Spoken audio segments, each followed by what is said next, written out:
first thing we need to do is get our starter ready by feeding it. So this starter's just been used. You can see there's hardly any left in the bottom of there. So I don't want to overwhelm it by adding too much flour in one go. So basically what you want to do is add as much flour as it takes to perhaps double the volume that you've got already. And then add some water. To your all wife. over the side. And give that a good stir just to incorporate it all through. And you basically want it to be roughly the consistency of very, very thick cream, or custard, something like that. So that kind of consistency. Then each time I feed it, so you'll know when it needs refeeding again, because it will come up and then drop. Once it drops again, you can feed it again. And again, I will add the same quantity again to double this volume until I've got enough for my next batch. If you leave it out, you'll probably need to feed it every day, maybe even twice a day. If you keep it in the fridge, you're looking at feeding it every 2, 3, 4 days. You can leave it even longer than that if it's kept in the fridge. So that's the first step.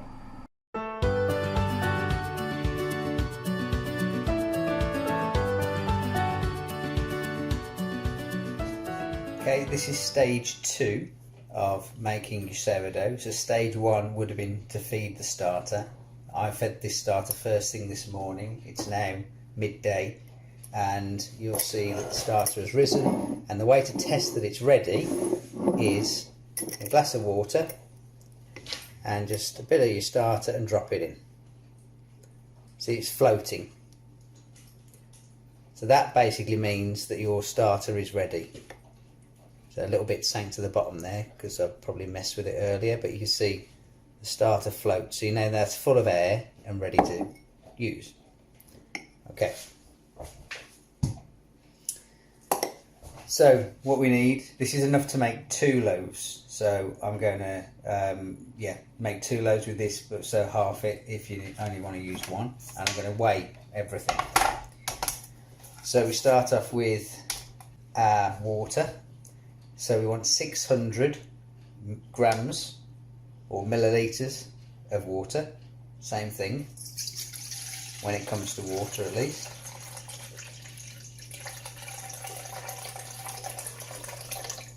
Okay, roughly it. And then I'm going to add the sourdough starter to the water so it incorporates, and we want 300 grams of the starter.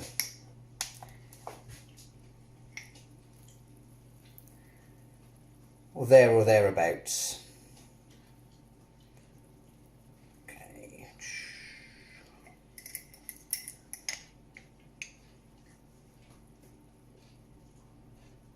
Okay, 300 grams of that. I'll feed that again in a minute. And then we want to mix that in. I'm going to use a fork because I found if you use a whisk, it sticks to the whisk and it's hard to get off. So use a fork, easier to clean. Okay, so I'm just going to show you that. I can see it's all nice. So basically you got a bit of a starter soup. So that basically means it sort of mixes in very well with the flour. Okay, and then once that's done, I'm going to add our salt. We want 20 grams of salt.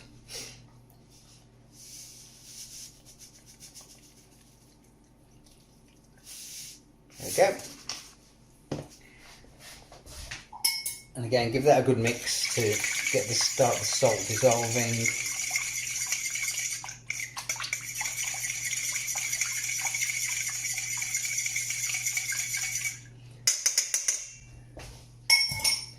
And then 1 kilo of flour.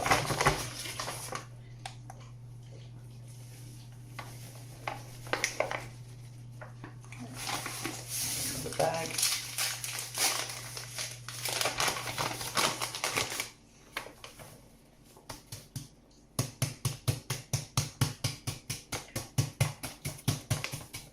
Quite a lot of flour.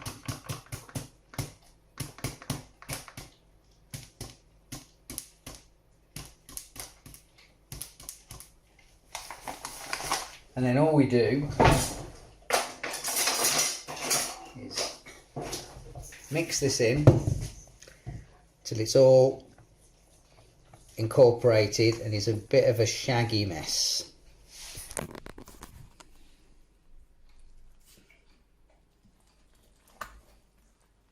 I'll put that back down again so I can actually concentrate on what I'm doing.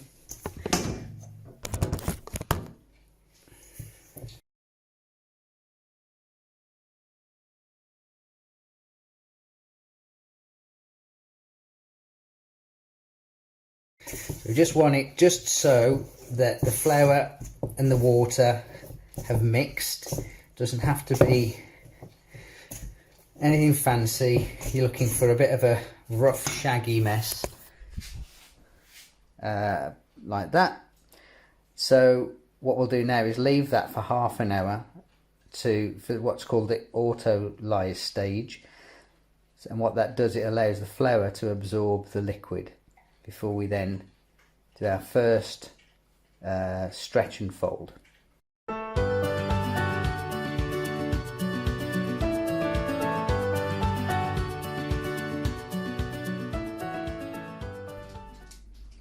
So after it's been left for half an hour, what you want to do is do your initial stretch and fold.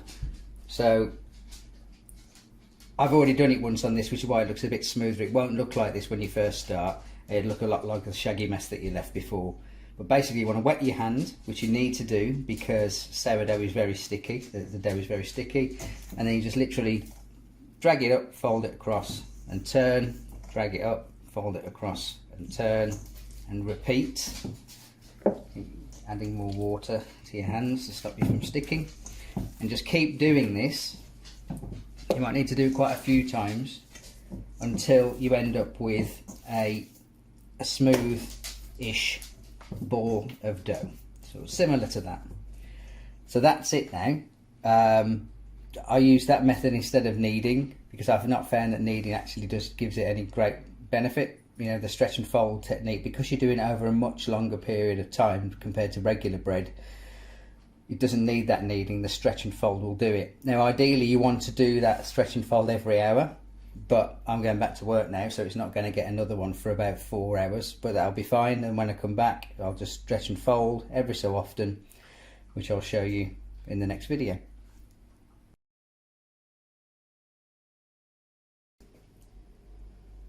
Plus, make sure you cover it, so you don't want it to dry out. So a wet tea towel will be fine, or these beeswax cloths are really, really good for that.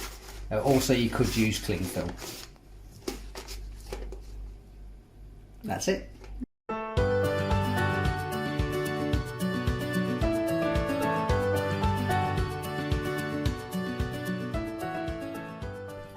Okay, so it's been sat out for 4 hours now. And it hasn't risen massively, but sourdough takes a very long time. But we've got some bubbles appearing, so that's good. So what we want to do now is just do a stretch and fold again. So wet your hands, grab it. The first one's always really stretchy. Fold it over. And it progressively gets less stretchy as you do it. See, it's a bit less stretchy now. Again. So a little bit more because we haven't given it any love for a few hours. But I'll do this now for the next every hour until bedtime, and then at night before I go to bed I'll put it in the fridge, and what that will do is it will just slow the fermentation down. It will still ferment, it'll be nice and risen in the morning, and I'll see you then. So don't forget, do this about every half an hour to an hour until you go to bed, and cover it after each time, and also cover it before you put it in the fridge.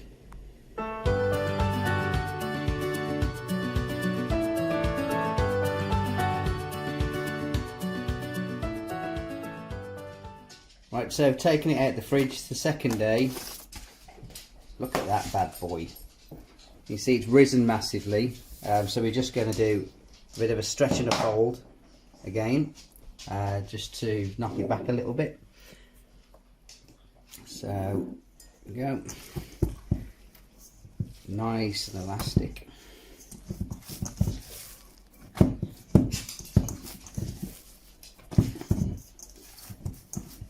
And it actually smells, you can smell it when you do this, it starts to smell sort of fermented and sour, so that's what you want.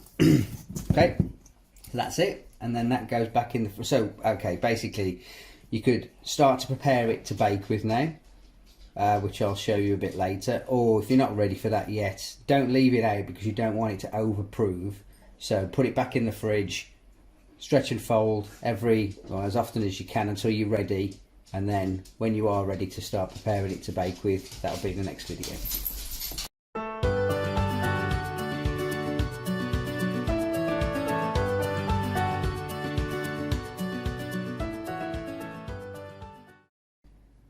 Okay, Friday evening, the best time to make sourdough. So this has been in the fridge all day. I've stretched and folded it a few times. It's quite sort of risen quite nicely, a little bit wobbly. A way to check whether or not it's good to use is very properly proved. Wet finger, half an inch in. Not being rude. And basically, if it springs up straight back, it's not proved enough. If it just stays, it's overproved. But if it gradually comes back and rises back up, then it's about right. So this is about right. It's possibly slightly overproved, but that's, yeah, I won't worry about that too much. Now, if it's really sloppy, then that's when it's properly overproved. Right, so what we're going to do is turn this out in plenty of flour, because it's very sticky.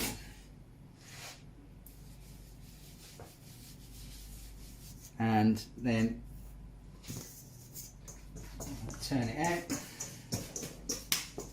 to there. So this is for 2 loaves. So first thing I'm going to do is cut that in half, roughly.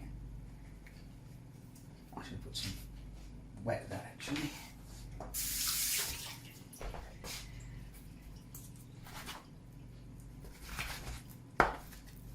Put 1/2 back in there. So this half, we do a similar thing to what we do with the stretch and fold, where we just bring it over. So we're trying to get an initial shape on it.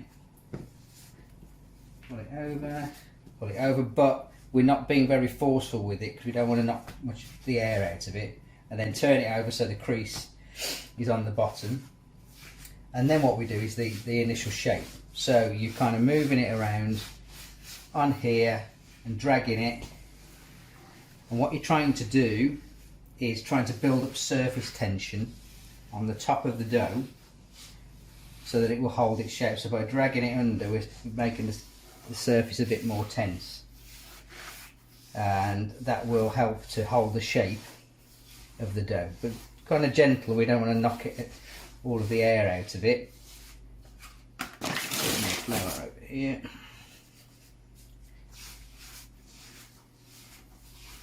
You can use the scraper for this as well if you want to, find it easier. Okay, so that's one. Pop it there. Not a particularly great shape, but it'll do. And the next one.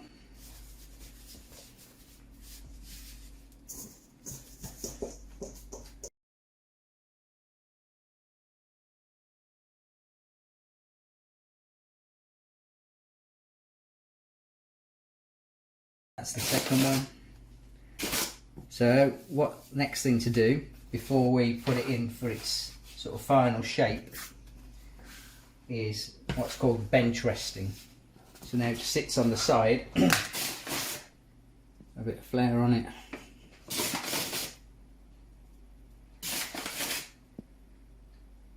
Sits on the side for sort of, well, this is another thing with sourdough, timings don't really apply. However long it needs. So if it stretches out too quickly and flattens out too quickly, you know, or if it's holding its shape, well, it probably needs a bit more of a prove. So just leave it until it looks about right, which hopefully you'll see in the next video.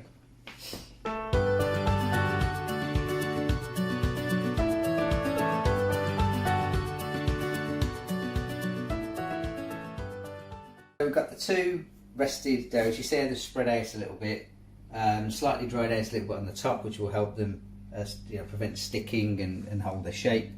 So I'm doing two, but I've only got one proving basket, so I'm doing a bit of an experiment with the one, which is the traditional way of making it, which I'll show you in a sec. But first of all, going to get the dough into the proving basket. So it's basically floured, very heavily floured, and that will do two things: one, stop it sticking to the basket, and two, give it a nice shape. So basically, you're going to take the dough, give it a bit more. Sorry, hang on, I can't see what you're doing. Just reshape it. A bit more flour. And drag it around to get a bit more of a shape on it.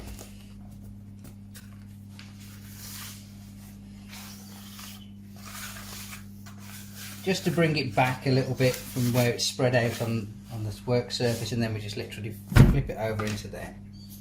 Okay, so that can rest a little bit longer in there. You could do this in advance, put that in the fridge if you weren't ready to cook it right now. I'm just going to cover it, and then it will eventually go into here to be cooked. So the other one I'm going to cook directly on a pizza stone.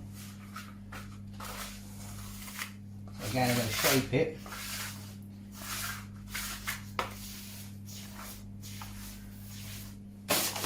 There on my hands. And just be careful not to knock too much air out of it, because that's what's going to give us our rise and our nice bubbles inside.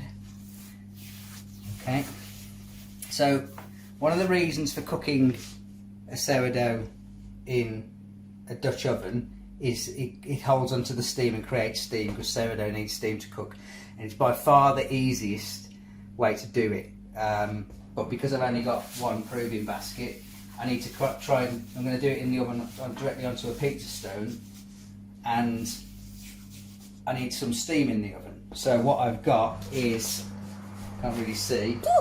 You can see that steam. The steam, yeah, glass is steamed up. So I've basically got a. Excuse the state of our oven. Yeah, it gets a lot of action. I've got a loaf tin in there with a rolled up tea towel, and that will help to create the steam. So what I'm going to do is pull that out. I'm going to get this. This is where he drops it. This is where I drop it off the floor, yeah. And throw it straight onto the pizza stone. And then the all important scoring. So you can score it however you like. I'm just gonna. The scoring's important so that you get a nice rise. And then hang that in the oven.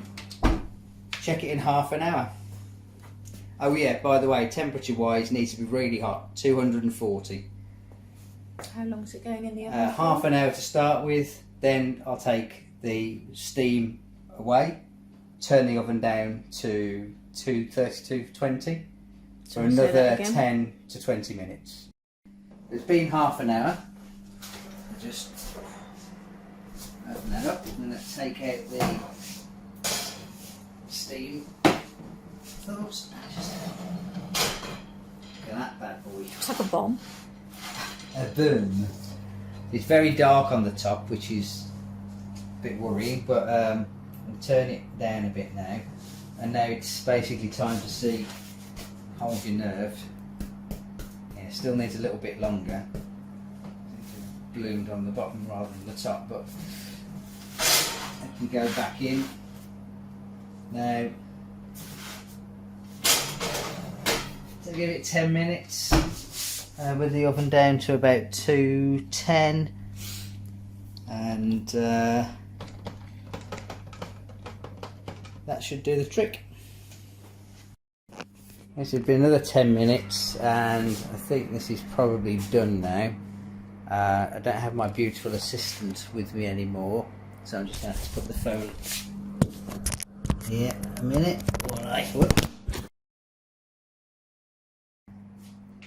So you can see it's looking all right.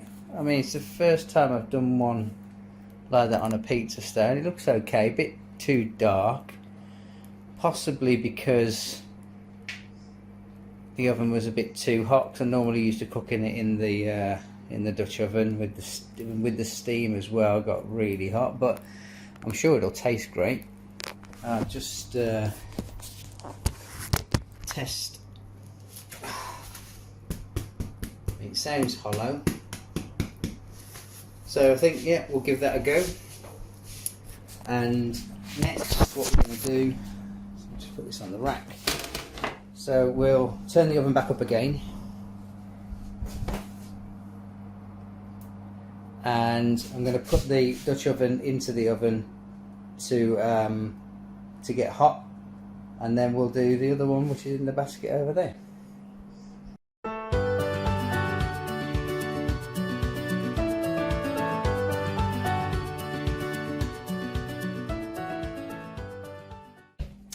Right, so we're going to do the bread that's been in our proving basket now in the Dutch oven. So the Dutch oven's in the oven, and the oven's at 240. So it's going to take that out. You can see it somewhere there. And so a neat trick to be able to get this out and into the Dutch oven is to cover it with some baking paper, greaseproof paper, baking parchment, whatever you want to call it, and then you pick it up. Hang on. Do this, and then you flip it over and pop it in there like that, and then take off our basket. So see in there nicely, angle that so you can see it. Oh, there we go. And then we're just going to put some scores onto that. Oh, my audio visual setup's not the greatest.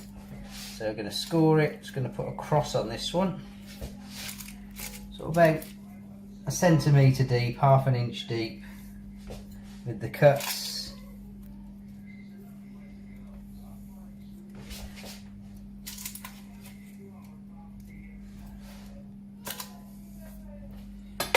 Put the lid on, remembering that it's still hot, and that's going to go in the oven at about 240 for 30 minutes, and then we'll come back and take the lid off. There's a much easier way of doing it than doing it on the pizza stone. So it's been in the oven for half an hour now, in the Dutch oven. So I'm just gonna just take the lid off that. There we go. That's looking cracking. Yeah, it's blown up. Got nice little, what they call ears on there. So that's great. You can see it's not browned too much either, because it's been sitting in the steam. So I'm just going to quickly put that back in there. Close the oven door and set the timer for another 15 minutes and turn the temperature down to about 220. There we go. Okay, so it's another 15 minutes in the oven with the lid off. So let's have a look. Yeah, it's starting to brown nicely now. So what I'm going to do is pop you on there a second.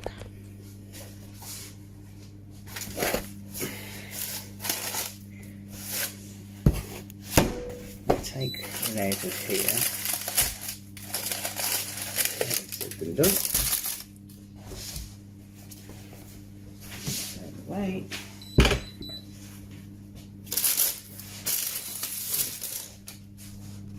I'm going to pop this back in the oven for maybe another 5 minutes and just see how it goes. Want it a bit browner than that. So we gave it 10 minutes rather than 5, because when I checked it after 5 it wasn't quite hot enough, and I think now we just turn this off. How to do this with one hand.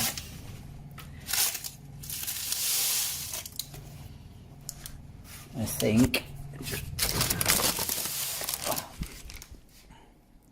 we've got a lovely looking piece of sourdough there. Let's slide that on there.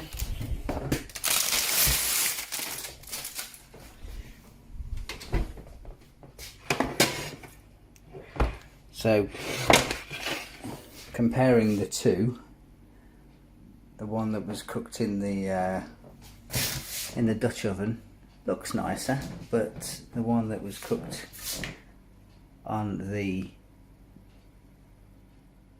pizza stone is definitely looking bigger. So the proof of the pudding will be in the eating, and I'll let you know how that goes.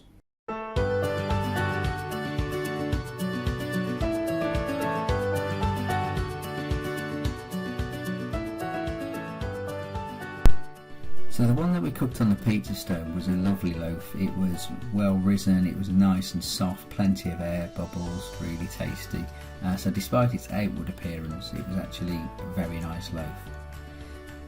The one that was cooked in the Dutch oven was less soft and had less air bubbles. So yeah, I mean, and that's where I typically find it. So I think, despite its outward appearance, I from now on will continue cooking on the pizza stone because you get better results.